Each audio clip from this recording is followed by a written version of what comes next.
Hello there everyone, it's Kryptonite here and welcome to the beginner's guide of Foundry. So if you just picked up the game of Foundry that's just been a recent release on Steam, although the tutorial does explain a few things to you, I don't think it's very optimized. So in this video I'm going to show you exactly how to set up your factory to start with, so it looks something like this and is producing the amount of resources you need to kickstart the game. Okay, so once you have landed on your alien planet, you will need to follow a short tutorial. So while the tutorial does show you the basics of the game, I find that it's not the most optimum setup to get yourself started, so that's why I created this guide. So what you do want to do is you do want to follow along, and you want to mine all of your xenoferrite and your technum as well. And then once we have mined all of this and we have put it into our little starting pod over there where our two temporary smelters are, I'm going to show you what I recommend you doing next. Although the tutorial says only to mine 100 of each, I do recommend just mining every single bit of ore that's on the surface. Don't worry about the patches underneath for now, we'll save that for the automated mining, which we do want to get set up as soon as possible. So that is all the xenoferrite mined, and now we're just going to run across over here and we're going to start mining our technum ore, which we know where it's located because we did use the scanner on the way. Or if you have seen any of my other videos, you'll probably notice that I already have a Foundry beginner's guide out and the best way to start, but that's quite an old video and that was during the beta access. But now it's been released on Steam, it's definitely worth revisiting this because a lot of things have changed since the release of early access. So now that all of our xenoferrite and our technum ore have been mined, we can follow the tutorial a little bit and we can place them in the smelters. So we're just going to pop the 200 in there, and while that is doing its thing and turn itself into rods and plates, what we want to do is make ourselves a path from our technum to our xenoferrite. So our technum's over here and our xenoferrite is a little bit way over there. So all we want to do is create a path basically, and we want to mine as much of the biomass and everything else we can as well in the meantime. So we're just probably going to clear a little bit of an area just to make a smooth running path from the two. Now the reason why we want to do this is because we want to link the two together with foundations, because foundations are going to be the key to distributing power. So instead of having two separate bases with two separate power, we're just going to link them together so we can just basically focus on one power source. So we'll get ourselves a little path, and with our first set of plates and our first set of technum rods, we're going to make some foundations so we can link these two together. So I've got a pretty straight running path all the way through. So what we're going to do is just grab whatever plates and rods we have at the moment. Now as you can tell, the tutorial does explain how to do this, but it basically just says that you want to build some platform near the dedicated ores, but I recommend going one step further and just spending a little bit of time waiting for these to smelt into the rods and the plates. You want to just craft as many building blocks as you can, but not too many, because at the moment we only have access to a limited amount of technum ore and xenoferrite ore because we haven't automated the mining process yet. So I do recommend just shoving them in your hotbar just like that, and then we can start building some sort of foundations and linking the two together. So at the moment we only need sort of one mining space for now, so all you want to do is you want to create a 2x2 block. That is enough space to be able to place the miner down, and that will gather most of these resources, as you will see once we get it built and crafted. And now we just need to build a path all the way over there, making sure we are linking all of these together. So this is where it gets a little bit tricky because mine are kind of on a diagonal. Ideally, if your seed is lucky, you would have had them in a nice straight line, making things a little bit easier. But not to worry, all we're going to do is just going to build a path just like this. Going to look a little bit janky for now, but we'll soon get it all sorted and fixed up once we have a little bit more mining in operation. One thing you do want to bear in mind when you get to a section like this where you're going up or down a level, you do want to pretty much link these together. So if we place them here, for instance, that wouldn't be linked even though the corners are touching, so we do need to go like that, and that works for either when you're going above or below. So we're just going to continue building this path over here to our xenoferrite. So next, after you've done that, you want to start crafting your drone miners. So you should have enough resources left over to craft 2 drone miners. So you want to craft both of them, and as soon as they're ready, you want to put them in your hotbar just so they're easily accessible. I'm going to place our drone miners down like this. So as you can see, the area is pretty big. We are going to need more than one, but one for now is perfectly fine. So we're going to pop one on that side. So once we have placed both of the miners down, what we want to do is just gather some biomass while the rest of our resources are smelting, because as you can see, we need power. So the tutorial does explain this, so don't worry too much if you're not following along exactly. If you want to follow the tutorial, go ahead and fly through the tutorial first, and then kind of follow what I'm going to do just to make the most out of the production. So what we want to do is craft a biomass burner. So we should have plenty of resources for that as well. And while that is crafting, we're just going to go ahead and gather as much biomass as we can.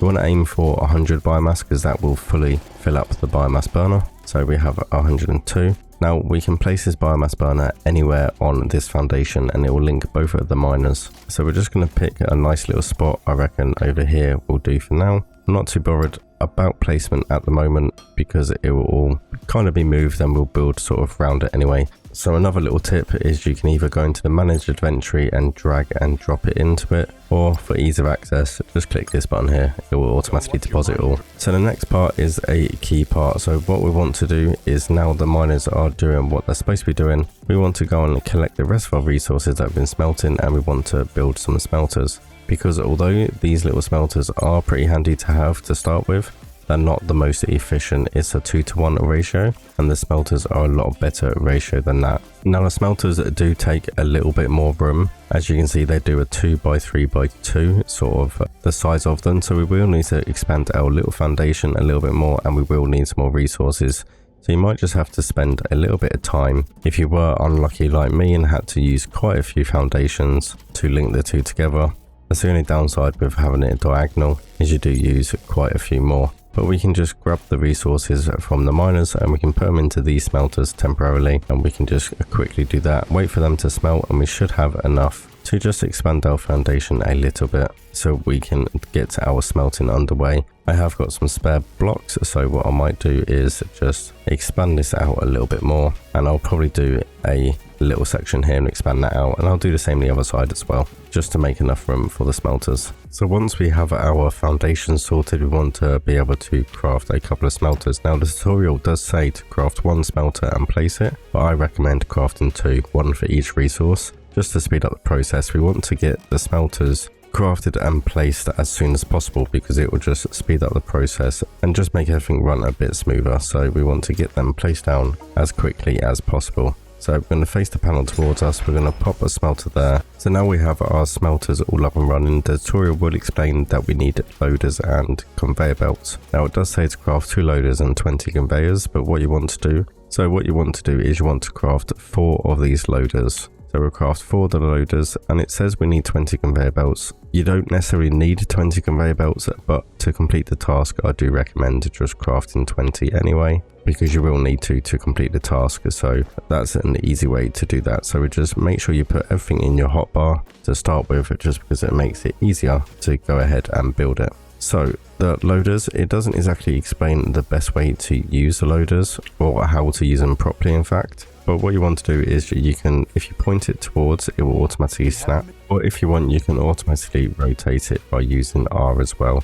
But if you just point it to the loading bay, it will automatically snap. So we have kind of put this a bit too close. You kind of want to leave a 2 gap, because as you can see, the loader takes up 2, and this is where the belt will go. So something that the game doesn't really explain to you straight away is if you press F, it will enter demolition mode. So you can just hold that down and you will get the item back. So we can just move this over to here ever so slightly, just to give us a bit more room. And then we can pop this one here. And then we can go ahead and move our conveyor belts into our hotbar just like this. And now you'll notice these 2 different colors with the loaders, something the game doesn't explain early on. But this is an out and this is an in. That is the color difference. Now if you put it on a miner, it will automatically switch to an out position. But if you are going from a smelter to a storage unit, which will come later on, It doesn't really explain to you, but what you can do is use this toggle button here and you can change it to output. So output there and intake there with no connector. So that's where we can place our conveyor belts down. So that is a nice simple solution to there, and then it will automatically go into the smelter and smelt. Now on the other one, I'm going to show you a little bit more about how the conveyor belts work and in regards to turning corners and stuff, because the first time playing it, it did kind of throw me a little bit.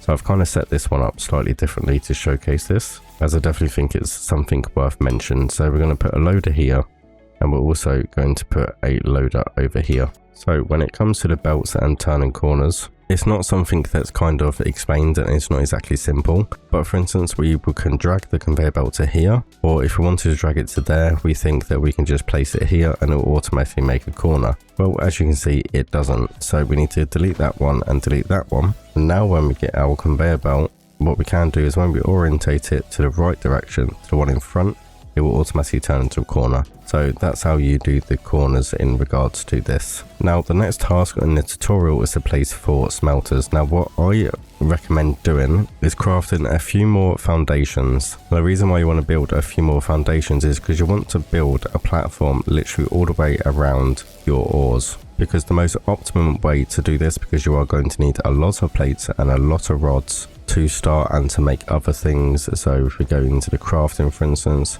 we need plates for machinery parts, but also we need just normal plates as well for some of the building, and especially the conveyor belts, they take plates and machinery parts, so we need a few of those. And also the rods, we can use them individually for stuff like building blocks, the foundations and everything else, and also the wire coils and the electronic components as well. So the electronic components take rods and coils, so we're going to need a lot of them as well. So once you've spent a little bit of time gathering a load of resources, you kind of want it to look a little bit like this. So you want a platform surrounding your ore and a nice big space as well for all your smelters, and I've done the same the other side. Now you don't have to do all of this foundation all in one go. You can do it bit by piece as you do the next step. So what you want to do is you want to craft yourself another 6 drone miners, so that will be 8 in total, and you want 16 in total smelters, so you want to craft another 14 of those. And that's where things are going to get a little bit interesting,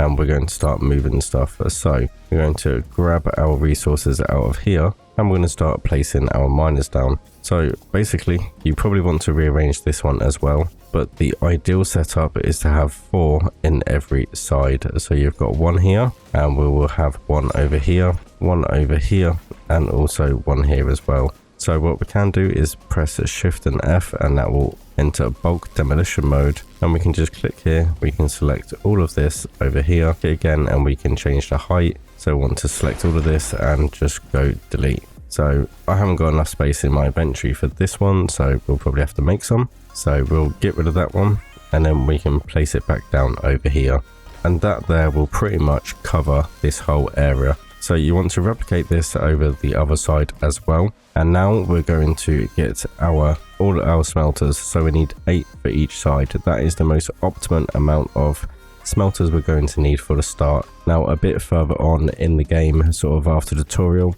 you will have a task to build 8 smelters for each ore. So we are jumping the gun a bit, but it's definitely worth preparing now, because trust me, you're going to need a lot of it. So it depends on how you want to do things. If you want to spend the time and make everything neat and tidy, I'm pretty sure you'll end up rearranging your whole factory a bit later on anyway. I sure have a couple of times in my playthrough series, which I'm doing. So I wouldn't worry too much about space and where you're going to place things. So after you've placed down 4 smelters, your tutorial will ask you to craft a research server. I do recommend holding off on that. I do recommend doing this all first. So once all of these smelters are placed, we need to link them all up. So we've got 4 miners and we've got 8 smelters. So that means we'll have 1 miner to feed 2 smelters. Now you don't have to worry about it keeping up to speed. It does that pretty well. So next we're going to need our loaders, and we're going to place them all onto the smelters with loaders and conveyor belts. So once you have all that set up, it should look something along the lines of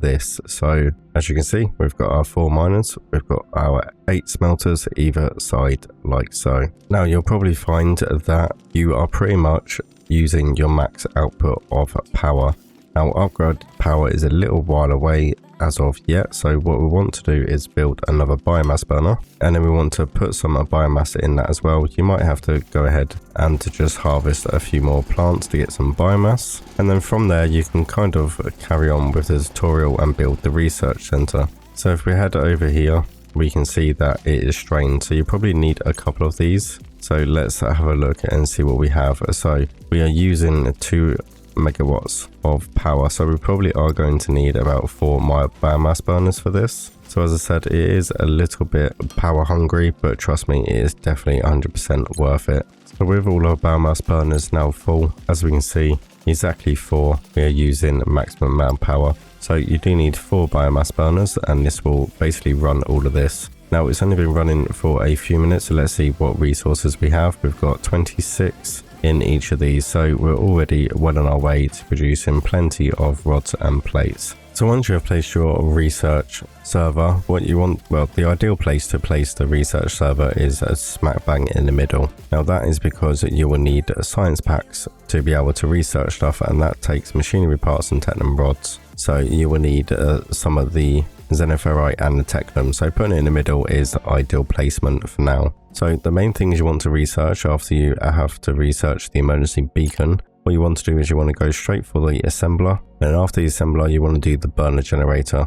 Now the burner generator is definitely a much more sustainable amount of power. Pretty simple to set that up, so nothing more I need to explain for that, but I do recommend building the burner generator before you start building assemblers. So a couple of things with the assemblers, I do recommend getting them set up as soon as you have built the burner. And what you want to do is you want to make an assembler for your machinery parts, you want to make another one for your wire coil, and then you also want one for electric components as well.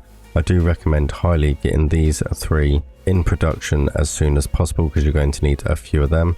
The other thing I do recommend doing as well to get automated is your building blocks or your foundations, because you're going to need a lot of them, especially when you're building a massive factory. You are going to need quite a few of them. And then lastly, your science packs, make sure you make them automated as well, so using the assembler that you're using your machinery parts, and then you can take a source of technum rods from over there. And I recommend doing the assembler for the science packs, and you will need more as you progress through the game, is to have them pretty close to your research center, so it's all kind of together. So there we are everyone, there is your ultimate beginner's guide and the best way to start your Foundry factory on this absolutely beautiful alien planet. Now it's been Kryptonite here, hopefully you have liked this video and you found it extremely helpful. I have got a let's play series, so if you just click the video on screen and now you can run through my playthrough with me, maybe pick up some tips and tricks on there as well. So if you have found it helpful, make sure you hit that like button and make sure you subscribe as well. We've got plenty more Foundry content coming. It's been Kryptonite here, thank you all for watching, and I will see you in the next one.